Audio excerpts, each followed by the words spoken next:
ګرانو کتونکو د حاجي صاحب خبرې اترې تاسو اورېدلو، یقینا ډېر زیات د زړه نه خوشحاله و او دا یې ویل چې د متشه د خاندان چې کوم نوم و اوس به هغه نوم واپس ګټو، د هغې دپاره به کار کوو ځکه چې اوس یو شو مونږه. دا وخت زما سره غلام قادر حاجي صاحب هم راسره دی، دا هم د دغې فریقو او په زور مې ودرولې دی، څوک یې پرېږدي نه، هر څوک مبارکۍ ورکوي او ډېر ماشاءالله خلک هم خوشحاله دي، دوی به هم خوشحاله خو دا خلک بیا هم ډېر خوشحاله دي. حاجي صاحب د دې نه اندازه لګي چې ګوره ستاسو په دې ورانه خلک ډېر خفه وو.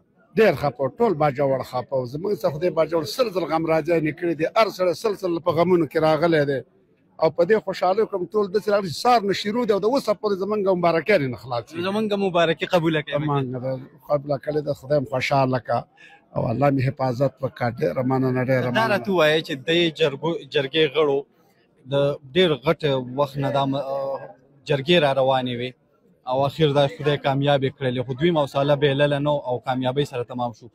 څونه هله ځله دوی وکړه، تاسو په خپله هم جرګې کوئ، څومره ګرانه خبره یو دوه فریقین خپلو سره یو کول. ډېره ګرانه او بیا زموږ دا مسله خو ډېره ګرانه ته دا رسېدلې وه چې موږ خپلو نه وو ډېر مړي په دې کې وشو او د مطلب سړي پکې مړه شو.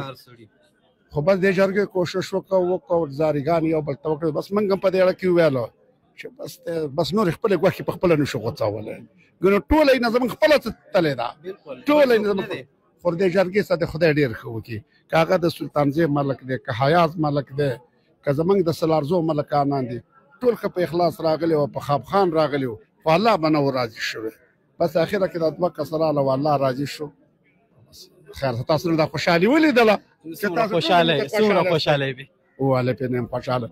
دا مړه چې دي دا ټول زما بچي مړه دي، دا بل چا بچي نه دي مړه. سمیع الله مې زوی و، شاه خالد مې زوی و، ریحان مې زوی و، نو څوک مړه دي؟ خو زه مړه یم نو خو زه په دې اوس خوشحاله یم چې نور بچي مې مړه نه شي. اوس راته دا ووایه د متشه یو تاریخي حیثیت و، یو لوی مقام دی، نو هغه مقام اوس واپس د هغې دپاره یو کېدل دي او کار کول دي انشاءالله چې زموږ دغسې خپل اتفاق وي نو زموږ د هغه نه دا مقام ډېر لوړ شوی یم او روان و، خو بدقسمت خپل کور په غم واوښتلو نو په خپل هغه مقام پسې ودرېدو، نه لوېدو خو ودرېدو انشاءالله چې موږ د خپل ورورولي خدای پاک به خیر کړي.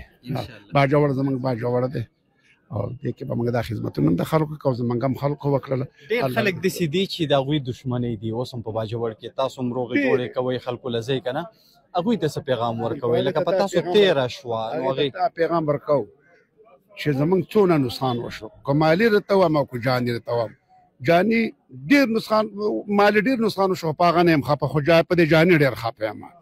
نو زه سړي ته دا وایم چې بس تل دې دښمنو نه وځئ، دا د قلم وخت دی، دا د تعلیم وخت دی، دا د خوشحالو ورځې دي، دا د روزګارونو ورځې دي.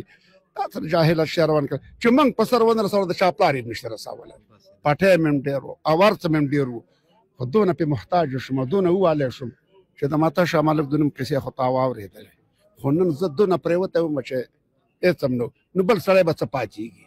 نو هر سړي له پکار ده چې د خپل کورې مسلې ټولې ختمې کړي او په موږ خو هسې جنګ مسالات دی، په موږ خو جنګ هسې مسالات نور هم وژنو، په خپله څله ځان وژنم، دا خبره ده.